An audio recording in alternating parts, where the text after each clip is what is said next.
been here a long time and been through a lot of practice days like this. How would you describe what this practice day is about? You know, it was very humid, very hot. You know, if I'm tired and sweating, you know the rest of the team is struggling out there. So those guys are warriors, though, and I think it's important for us to get that confidence in training camp to be able to think when you're tired. And like I said, if I'm out there sweating and tired, you know it's bad for the rest of the team.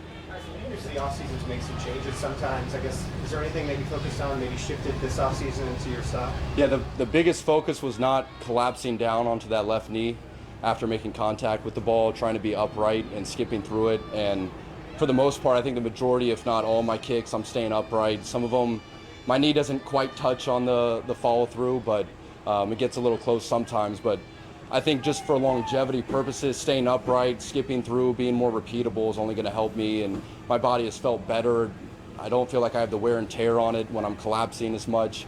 So it's easy to do it on your own, kind of when you're at a high school field kicking with no one around you. But when you have pressure and the teams around you and you have to have a good op time, that's when you really got to make sure that you're sticking with that smooth skip through and you're not falling down. So I think so far I've done a really good job of that. You made your second 60-yarder today. I guess what was the difference between the two kicks?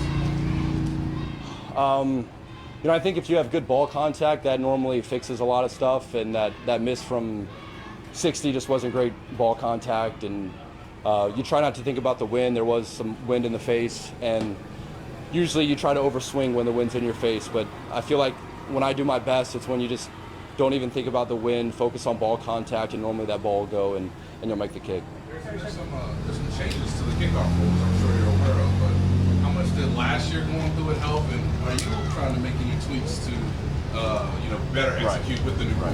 Well, now if you hit a touchback, so you have to hit the ball in the end zone, the return team then, or the opposing team now gets to start their drive at the 35-yard line. So no one's happy if the return team gets the ball out to the 35. So basically, as a kicker, you don't want to hit a touchback, you know. So if I can place it in there, have good direction, good hang time on it, and let our kickoff team work and hopefully stop them inside the 30 would be great. That's kind of what my job is. So I got to avoid hitting it out of bounds. That would put the ball in the 40, and you hit it in the end zone, that puts the ball in the 35. Nobody's happy with that. Got to really hit it in the landing zone. So when you go to a practice like that, I mean, it's kind of like how far your 8-iron goes or whatever. I mean, how do you, with all the other things that happen, wind and all that stuff, how precise can you be on those? So what, on the kickoffs? Yeah.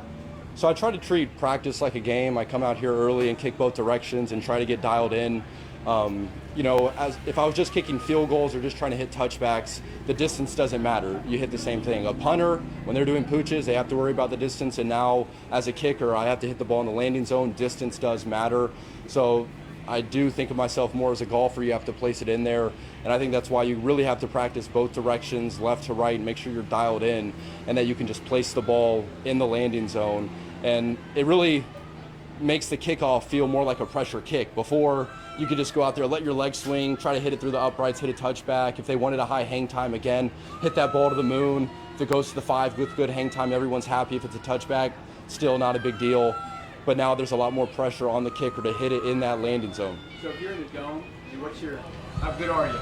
How, within 5 yards, 2 yards? Yeah, I think I'm within 5 yards. I feel like I've gotten it dialed in. If I was in a dome, I feel like I could hit I don't know exactly what size of an area, but I feel like I'm pretty dialed in, so that's good. We'll wrap up with that. Harrison, you've been the first player out on the field, I think, every morning, and pretty early too. What's kind of the drive behind that? I'm trying to treat practice like a game. So in a game, obviously, there's one field, there aren't practice fields. And in order to be able to kick both directions, you got to get out there. You have to get to the field early and get your kicks in.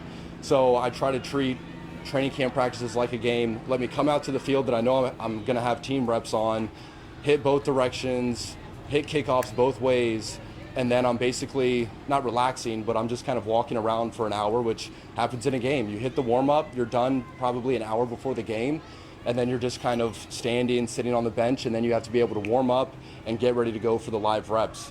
So I'm just trying to treat practice like a game, and I think it's just giving me confidence to know when my warm-up's done, I can basically not hit a ball for an hour and a half and go out there and make the kick when I need to. You mentioned longevity as being the reason getting away from the going down to the collapse on the knee. Is that just because you feel healthy now, or is that for your health going forward? I think it's both. So now hitting 60 balls in practice is a lot easier on my body, and I can do it more often.